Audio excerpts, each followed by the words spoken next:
Dear students, today we're going to focus on taxation. I know it's one of those boring subjects where someone's stealing our money and spending it. Well, here's the thing. We need to understand why a community decides to tax us individuals. And that has to do with a lot of the infrastructure and a lot of the things that a government provides to us. Okay? So we need to understand why, then we understand how the money should be spent, and hopefully you'll be a better educated taxpayer. And that, my friends, is a good thing. This video will cover taxation.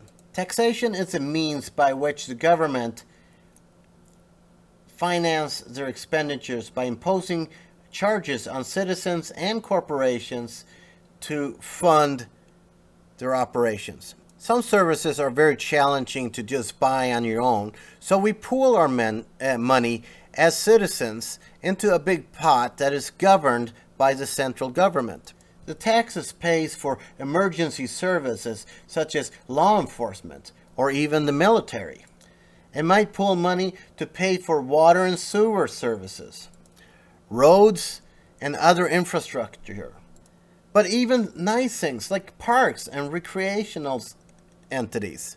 And maybe one of the most important parts of all, which is schools and community centers.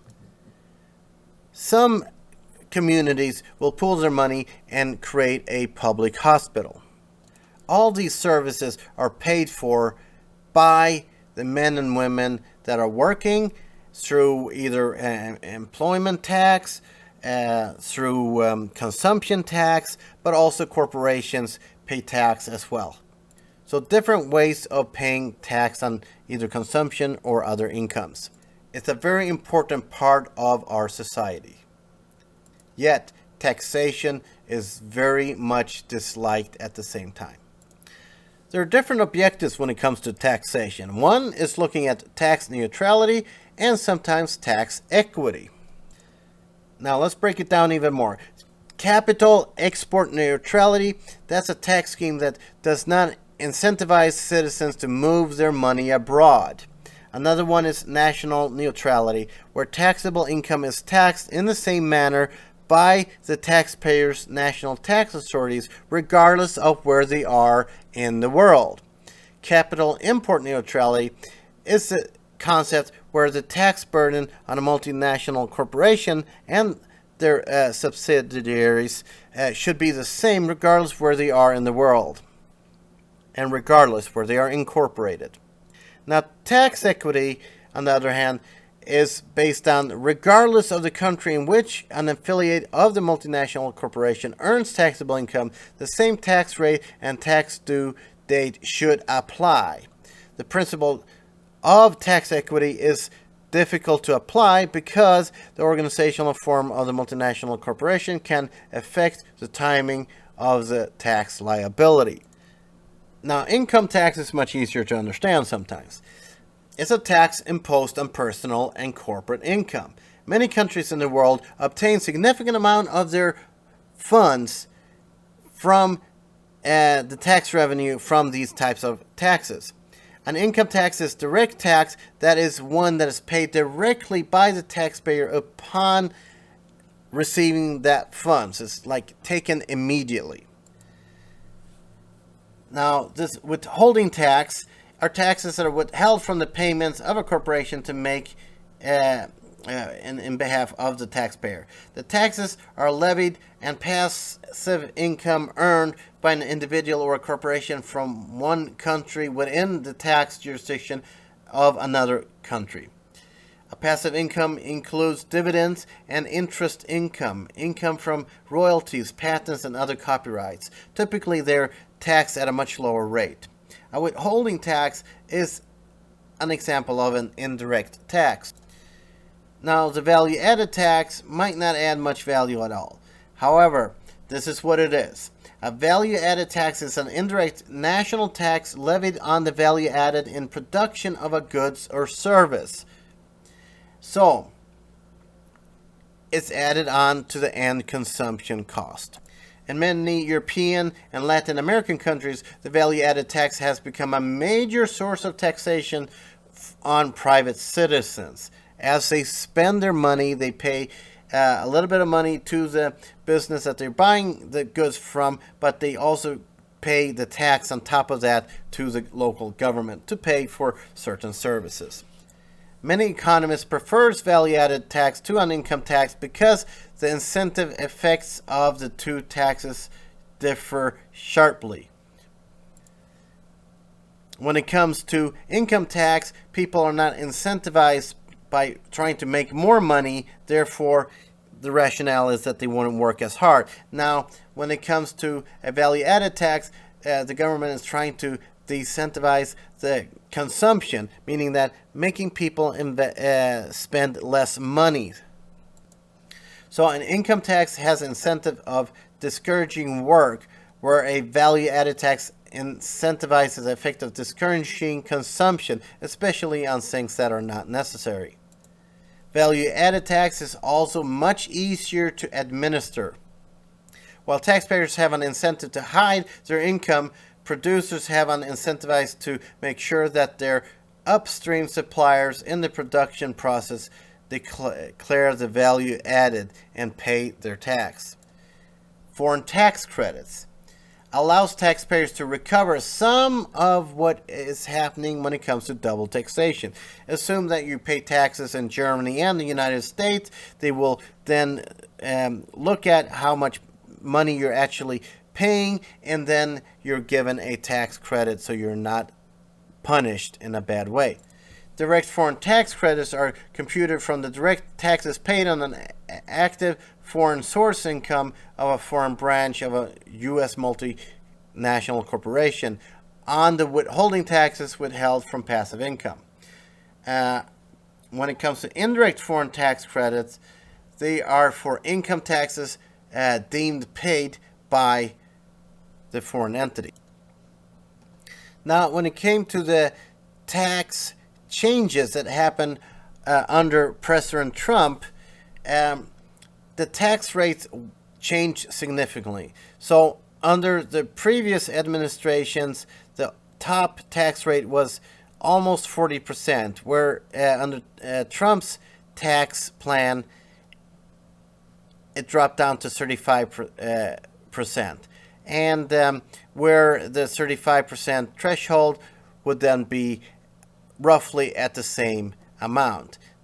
Now, then the next bracket that was put in place at the 25% tax rate was at $416,000 filed as one household. Now, under the old tax plan, it was much more progressive, going upwards. But a main difference, a huge difference, is that no one making under $12,000 or $24,000 as married will pay zero tax. Simply zero. Keep it low. So the bottom part here, when it comes to taxation, was helping the marginalized and the working class a lot more. So take a look at 12% for a married couple making almost $76,000 would have been paying roughly 15%, leaning to 25% if they had an annual bonus. So the changes have changed a lot. Do look at the speech that President Trump had and when he was laying out his new tax plan. Now let's do a comparison here from the old plan to the new plan, and then just assume that we have someone making $1 million. That way we can hit all the different brackets and see how much taxes are then collected. Okay. So for someone under the old tax plan making $1 million would pay roughly $351,000 in taxes, whereas under the Trump plan will pay $300,000 in taxes, meaning that they will roughly collect $50,000 less in taxes. Now let's look at the part where people are making $100,000 and how that looks differently. Now, in this case, under the old plan, people will pay almost $21,000 worth of taxes, and under Trump's plan, they would then pay about $20,000. They would actually just make save $1,000. Okay, so there's not much change. So a lot of the taxes that are paid, the biggest majority of it, because there are more, are the people making $100,000 or less. So typically, the middle class will always be the ones that are taxed the most and pay the most in dollars into the system. There's not sufficient amount of people that actually statistically make these kind of money where they make over $100 or $1 million a year or $10 million and so on. So they really don't gather much taxes from the wealthy, but they're an easy target to focus on. And the biggest part is that the rich typically don't focus on maximizing their income.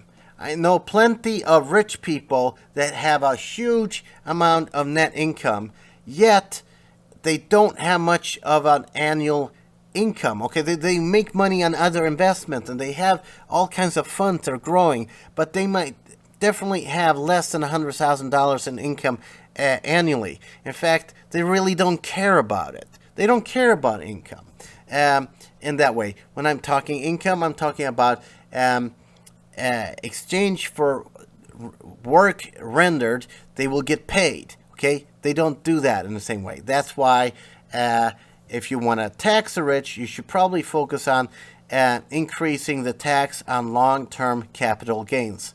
That's where the rich make their money.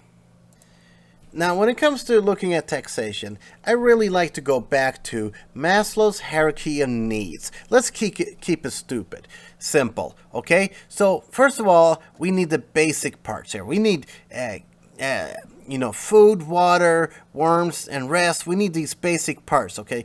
And then we need security and safety. All these parts are typically provided by the government. So we pay taxes, and they make sure that the bare minimum safety needs are provided to the most vulnerable in our societies.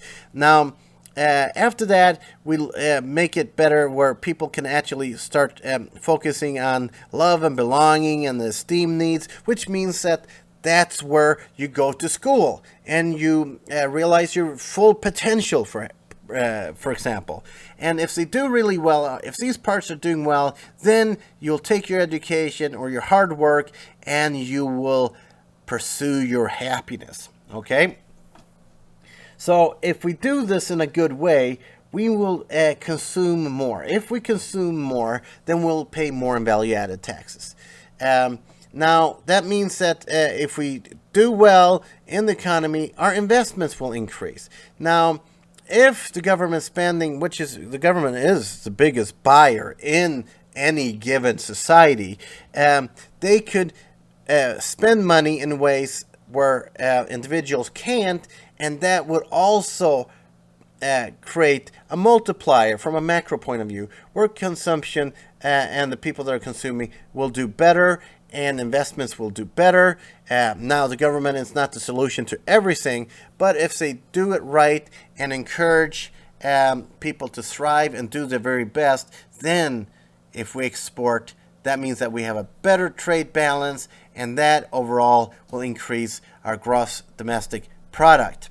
Okay, so that means that the government can adjust how we do things with a price floor and price ceiling. If they mess with any of this, typically the overall idea of an economy is make things less expensive so that we can increase the quantity sold, and the equation here makes it so that more people can enjoy more goods and services for less money. Now, if we get too much of this, we don't get inflation in the market, and that could hurt our economy in a different way. Sometimes the government says we want to discourage certain behavior, like having consuming oil, for example, or coal. That is a dirty way of providing energy. And they might say, we're going to put a tax here to discourage people to consume certain types of fossil fuels, and that will cause the price to go up. So quantity goes down while price goes up. And that's a way, a tool that can be used when it comes to taxation to either make it more expensive or less expensive, depending on how the taxes are used. Now, the long-term growth in the economy is fairly stable. What goes up and down is the long-term debt and also the short-term debt. So when we borrow money, that means that we consume more than we can. That creates a higher living standard, and every so often we have to pay it back. Surprise, surprise. If you lend money from someone, they want it back. And that means that we consume less. And that creates these cycles. And the government's purpose sometimes is to smooth out these cycles by spending. Now, what are some of these things that shift the economy, that causes the supply line to shift up and down? That's a blue line here, or the demand line to move up and down. Well, shifters for the supply line are naturally prices, availability of inputs, which is resources, number of sellers, the competition, technology, government actions like taxes or subsidies. They can make it more expensive or they can make it cheaper.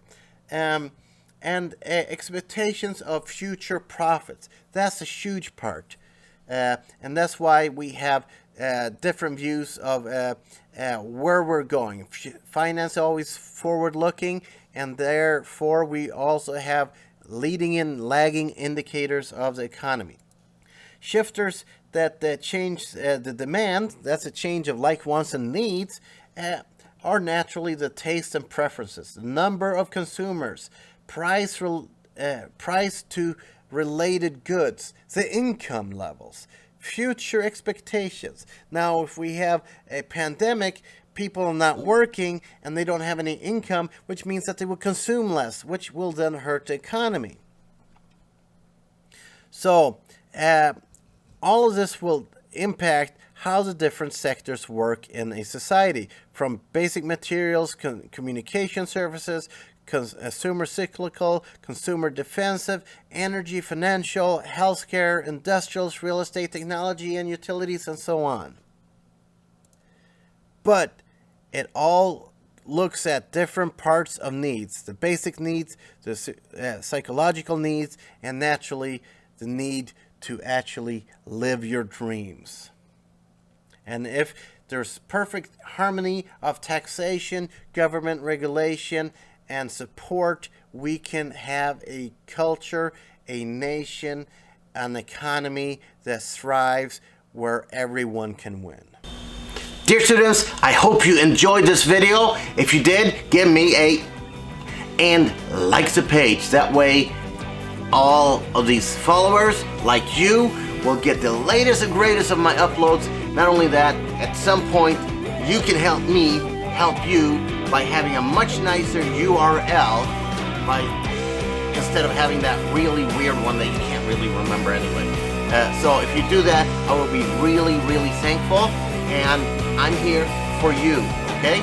So help me help you do better in life. Thank you very much.